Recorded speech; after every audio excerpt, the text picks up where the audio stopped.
نور الدین زنگی نے اپنے نائبین کا اجلاس بلا کر انہیں کہا، صلاح الدین ایوبی نے مجھے کہا تھا کہ وہ بڑی منجنیقیں بنوا کر اندر آگ پھینک سکتا ہے، لیکن اندر مسلمانوں کی آبادی بھی ہے۔ اگر ایک بھی مسلمان جل گیا تو یہ ساری عمر کا پچھتاوا ہوگا۔ میں اب ایوبی کی سوچ کے خلاف فیصلہ کر رہا ہوں۔ میں نے اتنی بڑی منجنیقیں بنانے کا انتظام کر لیا ہے جن کی پھینکی ہوئی آگ اور وزنی پتھر دور تک جا سکیں گے۔ آپ کو یہ حقیقت قبول کرنی پڑے گی کہ آپ کی پھینکی ہوئی آگ سے اندر چند ایک مسلمانوں کو بھی نقصان پہنچے گا۔ میرے دوستو، اگر تم اندر کے مسلمانوں کی حالت جانتے ہو تو کہو گے کہ وہ مر ہی جائیں تو اچھا ہے۔ وہاں کسی مسلمان کی عزت محفوظ نہیں۔ مسلمان بچیاں صلیبیوں کے پاس ہیں اور مرد کھلے قید خانے میں پڑے بیگار کر رہے ہیں۔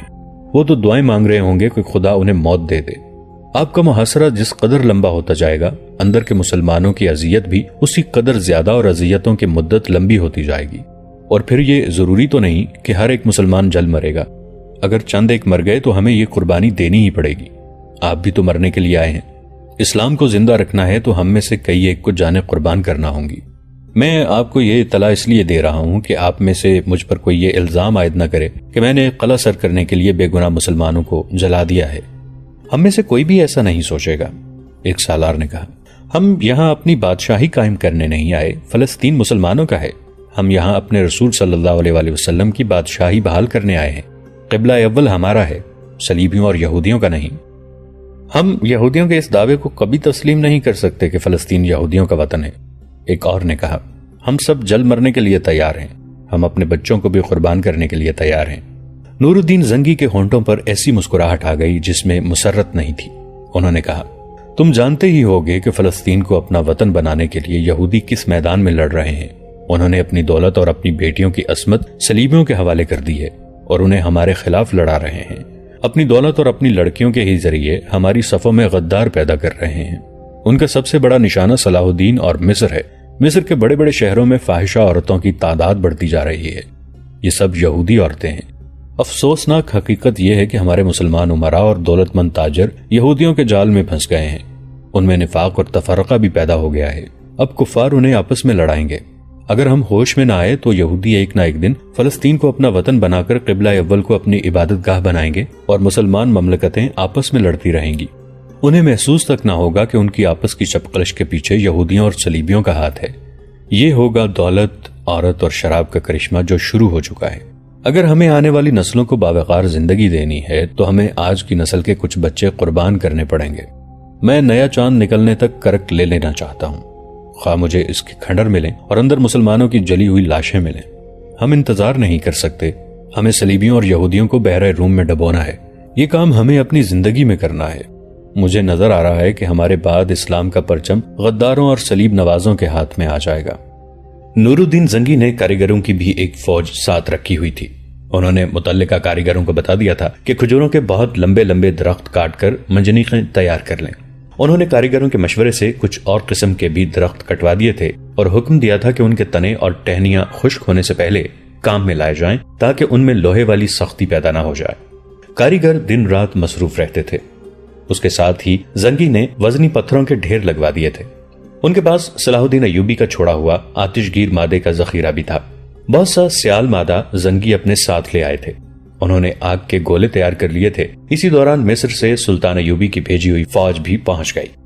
نور الدین زنگی کو اس فوج کے متعلق بتایا گیا تھا کہ بغاوت کے لیے تیار ہے، لیکن زنگی نے جب اس کا معائنہ کیا تو انہیں بغاوت کا شائبہ تک نظر نہ آیا۔ زنگی سلطان ایوبی کی طرح دانش مند اور دور اندیش انسان تھے۔ انہوں نے اس فوج کو چند ایک پرجوش الفاظ سے اس سے زیادہ بھڑکا دیا جتنا سلطان ایوبی نے بھڑکا کر بھیجا تھا۔ ایک روز سورج غروب ہو چکا تھا۔ صلیبی حکمران اور اعلیٰ فوجی کمانڈر قلعے کے اندر ایک کانفرنس میں بیٹھے تھے۔ ان کی باتوں سے معلوم ہوتا تھا کہ انہیں محاصرے کے متعلق کوئی پریشانی نہیں۔ انہیں یہ بھی پتا چل چکا تھا کہ سلطان ایوبی مصر جا چکے ہیں اور نور الدین زنگی آ گئے ہیں۔ کانفرنس والے دن کی صبح انہیں یہ اطلاع ملی تھی کہ مصر سے تازہ دم فوج آ گئی ہے۔ اس صورتحال پر غور کرنے کے لیے یہ سب اکٹھے ہوئے تھے۔ انہوں نے ابھی بات شروع ہی کی تھی کہ دھماکے کی طرح آواز سنائی دی اور ملبہ گرنے کا شور بھی اٹھا۔ صلیبی کمانڈر اور حکمران دوڑتے باہر نکلے۔ ساتھ والے کمرے کی منڈیر پھٹ گئی تھی اور وہاں ایک وزنی پتھر پڑا تھا۔ دیوار میں شگاف نہیں ہوا تھا۔ زناٹا سے سنائی دیا جو قریب آ کر دھماکہ بن کر خاموش ہو گیا۔ اسی جگہ کے قریب ایک اور پتھر گرا۔ صلیبی وہاں سے بھاگے۔ وہ سمجھ گئے کہ مسلمان منجنیقوں سے پتھر پھینک رہے ہیں۔ وہ قلعے کی دیوار پر گئے مگر شام اندھیری ہو چکی تھی، کچھ نظر نہیں آ رہا تھا۔ یہ نور الدین زنگی کی تیار کرائی ہوئی ایک منجنیق تھی جسے تجرباتی طور پر استعمال کیا جا رہا تھا۔ یہ ضرورت کے عین مطابق دور مار تھی مگر اسے چلانا بہت مشکل تھا۔ ایک لمبے ٹہن کے وسط میں مضبوط رسے باندھے گئے تھے جنہیں گھوڑوں کے زور سے کھینچ کر خم دیا جاتا اور خم کی جگہ پتھر رکھا جاتا تھا۔ انتہائی خم میں لے جا کر رسہ تلواروں سے کاٹ دیا جاتا تھا۔ اس طریقے سے نقصان یہ ہوتا تھا کہ رسہ کٹ جاتا اور اسے گانٹھ دے کر دوبارہ استعمال کے لیے تیار کیا جانا تھا۔ دوسری تکلیف یہ ہوتی تھی کہ جب 8 گھوڑوں کا کھچا تنا ہوا رسہ کٹتا تو گھوڑے دور آگے کو اس طرح چلے جاتے تھے جیسے کسی بے پناہ قوت نے دھکا دیا ہو۔ 2-3 بار یوں ہوا کہ 2 گھوڑے آگے جا کر گھٹنوں کے بل گر پڑے اور پچھلے گھوڑے ان کے اوپر گرے۔ 2 سوار ایسے زخمی ہوئے کہ محاذ کے قابل نہ رہے۔ زنگی نے پھر بھی آدھی رات کے بعد تک یہ عمل جاری رکھا، جس سے یہ نقصان ہوا کہ صلیبیوں کے ہیڈ کوارٹر کی 2 چھتیں گر پڑیں اور چند ایک کمروں کی دیواروں میں لمبے چوڑے شگاف پڑ گئے۔ یہ نقصان کچھ زیادہ تو نہیں تھا لیکن صلیبیوں کی حوصلہ شکنی کی صورت پیدا ہو گئی تھی۔ چند ایک دیواروں کے شگافوں نے ہیڈ کوارٹر کے محافظوں اور دیگر عملے کو وہاں سے بھگا دیا تھا اور صبح تک اس دور کی پہلی بمباری کی دہشتناک خبر سارے شہر میں پھیل گئی تھی۔ مگر آدھی رات کے بعد نور الدین زنگی کی پہلی دور مار منجنیق بیکار ہو گئی تھی۔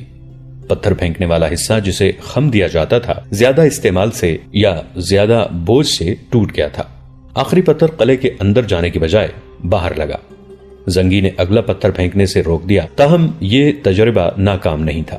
کاریگروں میں 2 خاص طور پر دانش مند تھے۔ انہوں نے بنیادی اصول دیکھ لیا تھا۔ اس اصول پر انہیں کامیاب منجنیق تیار کرنی تھی۔ انہوں نے اس پر غور شروع کر دیا کہ رسے کاٹے بغیر پتھر نکلے اور اگر رسے کاٹنے ہی پڑیں تو گھوڑے اس سے چلتے ہوئے رسوں سے آزاد کر دیے جایا کریں۔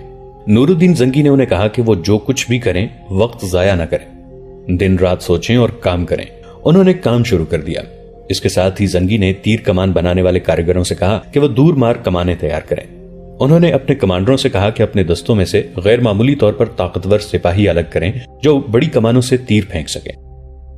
سعدیہ کے گاؤں کے باہر جہاں وہ بکریاں چراتی اور محمود بن احمد سے ملا کرتی تھی، ایک ایسی دنیا آباد ہو گئی جس کی رونق وہاں کے لوگوں کے لیے روئے زمین کی نہیں آسمان سے اتری ہوئی معلوم ہوتی تھی۔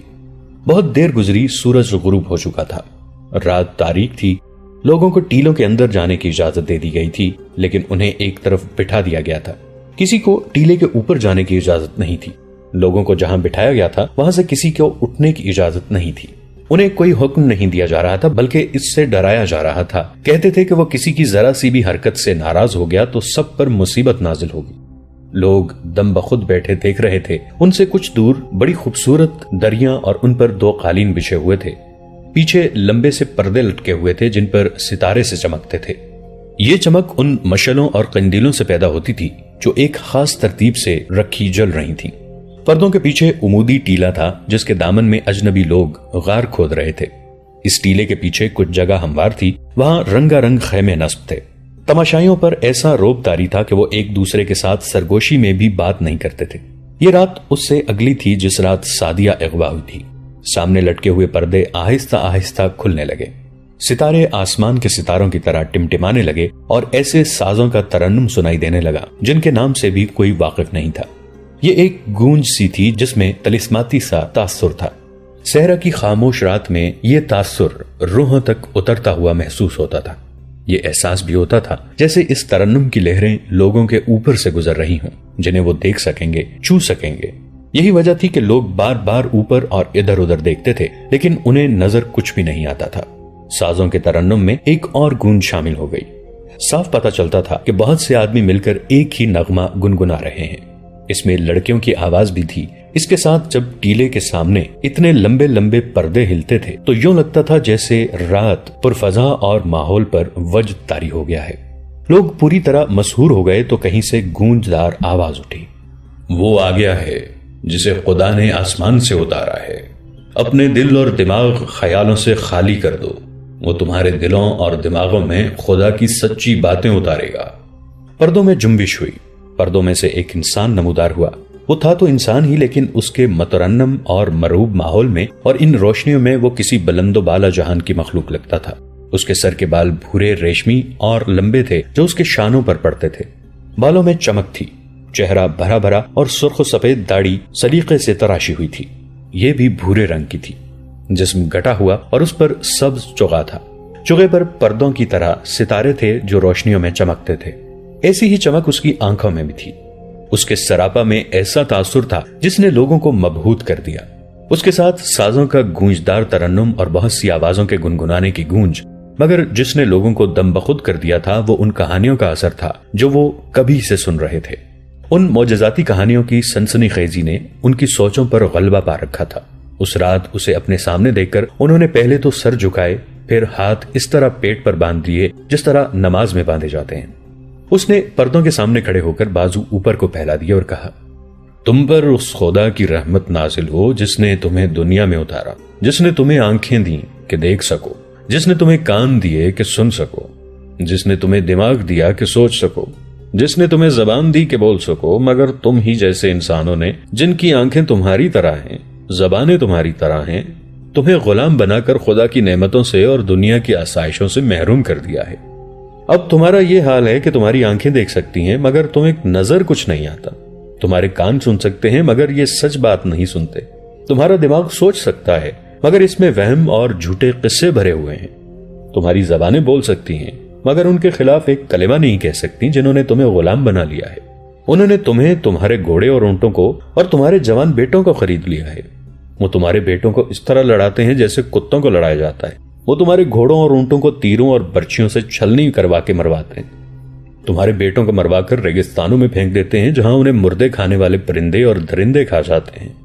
میں وہ آنکھ ہوں جو آنے والے وقت کو دیکھ سکتی ہے اور دیکھ سکتی ہے کہ انسانوں کے دلوں میں کیا ہے۔ میں وہ کان ہوں جو خدا کی آواز سن سکتا ہے۔ میں وہ دماغ ہوں جو بنی نوع انسان کی بھلائی کی سوچتا ہے، اور میں وہ زبان ہوں جو خدا کا پیغام سناتی ہے۔ میں خدا کی زبان ہوں۔ کیا تو لافانی بھی ہے جسے موت نہیں آئے گی؟ مجمع سے ایک آواز اٹھی، لوگ دم بخود ہو گئے، بعض ڈر بھی گئے کہ اس شخص نے اس مقدس انسان کی بات کاٹ کر اس مصیبت کو آواز دی ہے جو گاؤں پر نازل ہوگی۔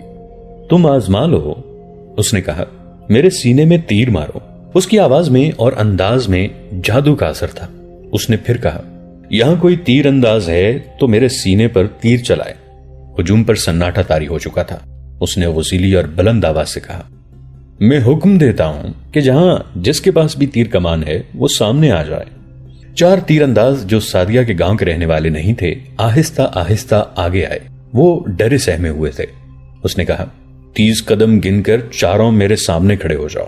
انہوں نے 30 قدم گنے اور اس کی طرف منہ کر کے کھڑے ہو گئے۔ کمانوں میں تیر ڈالو۔ چاروں نے ترکشوں میں سے ایک ایک تیر نکال کر کمانوں میں ڈال دیا۔ میرے دل کا نشانہ لے لو۔ انہوں نے کمانے سیدھی کر کے نشانہ لے لیا۔ یہ سوچے بغیر کہ میں مر جاؤں گا، پوری طاقت سے کمانے کھینچو اور تیر چلا دو۔ انہوں نے کمانے جھکا لی۔ انہوں نے یہی سوچا تھا کہ وہ مر جائے گا۔ میرے دل کا نشانہ لے کر تیر چلاؤ، اس نے گرج کر کہا، ورنہ جہاں کھڑے ہو وہیں شعلے بن کر بھسم ہو جاؤ گے۔ تیر اندازوں نے اپنی موت کے ڈر سے فوراً کمانے اوپر کر لی اور اس کے دل کا نشانہ لیا۔ دیکھنے والا ہجوم اس طرح خاموش تھا جیسے وہاں کوئی بھی زندہ نہیں تھا۔ سازوں کا ترنم اس سکوت میں کچھ زیادہ ہی سحر انگیں اور پرسوز ہو گیا تھا۔ اس کے ساتھ ایسے انسانوں کی مترنم گونج پھر ابھری جو نظر نہیں آتے تھے۔ اس سحر آگی موسیقیت میں 4 کمانوں کی پنگ کی آوازیں بڑی صاف سنائی دیں۔ 4 تیر اس مقدس انسان کے دل کے مقام میں پیوست ہو گئے۔ وہ کھڑا رہا، اس کے بازو اوپر اور کچھ دائیں بائیں پھیلے ہوئے تھے۔ اس کے ہونٹوں پر مسکراہٹ آ گئی۔ 4 خنجروں والے آگے آ جائیں، اس نے کہا، تیر انداز چلے جائیں۔ تیر انداز حیران و پریشان چلے گئے اور 4 آدمی ایک طرف سے سامنے آئے۔ اس حکم پر کہ خنجر ہاتھ میں لے لو اور مجھ سے 15 قدم گن کر میرے سامنے کھڑے ہو جاؤ، وہ اس سے 15 قدم دور جا کھڑے ہوئے۔ اس نے پوچھا، تم نشانے پر خنجر پھینکنا جانتے ہو؟ چاروں نے جواب دیا کہ وہ جانتے ہیں۔ اس نے کہا، چاروں اکٹھے میرے سینے میں خنجر مارو۔ چاروں نے پوری طاقت سے خنجر اس پر پھینکے۔ چاروں خنجر اس کے سینے میں لگے اور وہیں رہے۔ خنجروں کی نوکیں اس کے سینے میں اتری ہوئی تھیں اور وہ کھڑا مسکرا رہا تھا۔ ہجوم سے آوازیں سنائی دینے لگیں، آفرین، اس کے قبضے میں موت کے فرشتے ہیں۔ کیا اسے جواب مل گیا ہے جس نے پوچھا تھا کہ میں لافانی ہوں؟ اس نے پوچھا۔ ایک آدمی جو صحرائی لباس میں تھا دوڑتا ہوا گیا، اس کے قدموں میں سجدہ ریز ہو گیا۔ اس نے جھک کر اسے اٹھایا اور کہا، جا، تجھ پر خدا کی رحمت ہو۔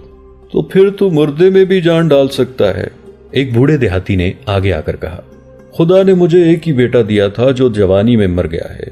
مجھے کسی نے بتایا تھا کہ تو مرے ہوئوں کو زندہ کر دیتا ہے۔ میں اپنے بیٹے کی لاش اٹھا کر بہت دور سے لایا ہوں۔ میرے بڑھاپے پر رحم کرو، اسے زندہ کر دو۔ بوڑھا دھاڑے مار مار کر رونے لگا۔ 4 آدمی کفن میں لپٹی ہوئی ایک لاش آگے لائے۔ لاش درخت کی ٹیڑھی ٹیڑھی ٹہنیوں کے بنے ہوئے اسٹریچر پر پڑی تھی۔ انہوں نے لاش اس کے آگے رکھ دی۔ اس نے کہا، ایک مشعل لو، لاش کو اٹھاؤ اور تمام لوگوں کو دکھاؤ، کوئی یہ نہ کہے کہ یہ پہلے ہی زندہ تھا۔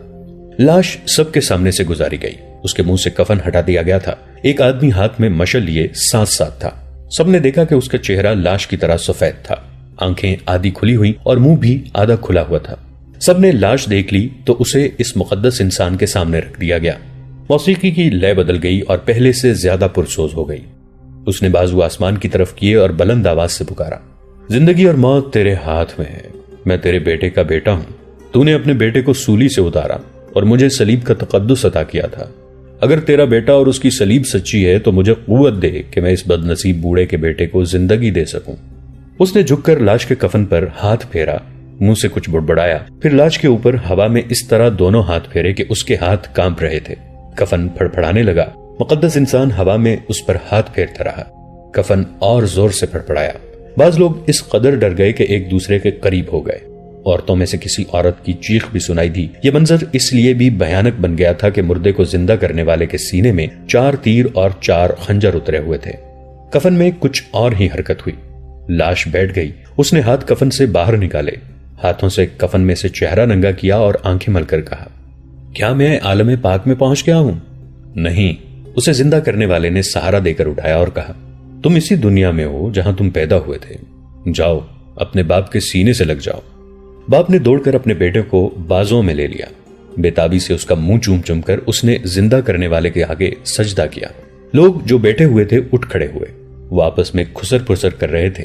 ان کے سامنے کفن میں لپٹی ہوئی لاش اپنے پاؤں پر چل رہی تھی۔ مردہ زندہ ہو گیا تھا۔ باپ نے اسے سارے ہجوم کے سامنے سے گزارا تاکہ سب دیکھ لیں کہ وہ زندہ ہو گیا ہے۔ لیکن میں اور کسی مردے کو زندہ نہیں کروں گا۔ اس نے کہا، زندگی اور موت اللہ کے ہاتھ میں ہے۔ تم لوگوں کو صرف یہ دکھانے کے لیے کہ میں خدا کا ایلچی بن کے آیا ہوں، ابھی خدا سے اجازت کی ہے کہ تھوڑی دیر کے لیے مجھے طاقت دے دے کہ میں مرے ہوئے انسان میں جان ڈال سکوں۔ خدا نے مجھے طاقت دے دی۔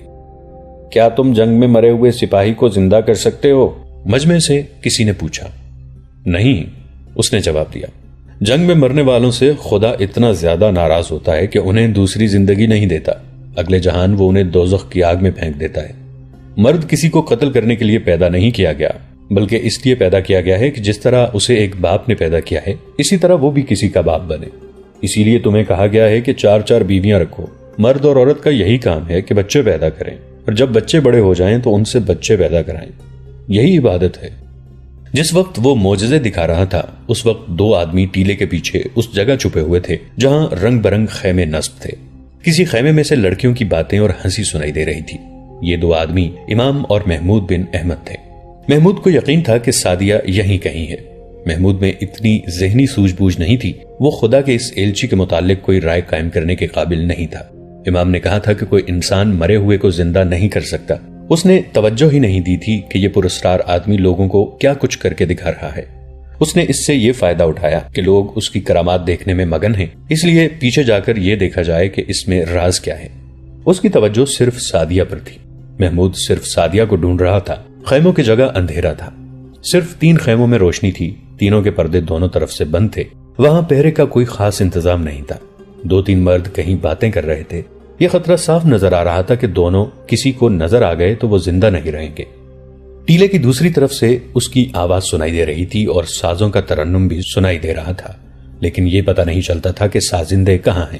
امام اور محمود نے روشنی والے ایک خیمے کے قریب جا کر لڑکیوں کی باتیں سننے کی کوشش کی۔ ان کی باتوں نے ان کا حوصلہ بڑھا دیا۔ ایک نسوانی آواز کہہ رہی تھی، یہاں بھی تماشا کامیاب رہا ہے۔ ایک اور لڑکی نے کہا، بڑی ہی جاہل قوم ہے۔ مسلمانوں کو تباہ کرنے کا طریقہ یہی ہے کہ اسے شعبدے دکھا دو اور توہم پرست بنا دو۔ یہ ایک اور عورت کی آواز تھی۔ معلوم نہیں وہ کس حال میں ہے۔ کون؟ ننھی چڑیا، ایک لڑکی نے کہا۔ تم سب کو ماننا پڑے گا کہ وہ ہم سب سے زیادہ خوبصورت ہے۔ وہ آج کے دن کو بھی رو رہی تھی۔ کسی لڑکی نے کہا، آج رات اس کا رونا بند ہو جائے گا۔ ایک لڑکی نے کہا، اسے خدا کے بیٹے کے لیے تیار کیا جا رہا ہے۔ دوستو، آج کے لیے اتنا ہی۔ اسی کہانی کی اگلی قسط کے ساتھ بہت جلد حاضر ہوں گے۔ نیچے کامنٹ سیکشن میں اپنی رائے کا اظہار ضرور کیجیے گا۔ ہمارے اس چینل کو سبسکرائب کر کے نیچے موجود بیل آئیکن کو بھی ضرور کلک کیجیے گا۔ اگلی ملاقات تک کے لیے ہمارا اور آپ کا اللہ نگہبان۔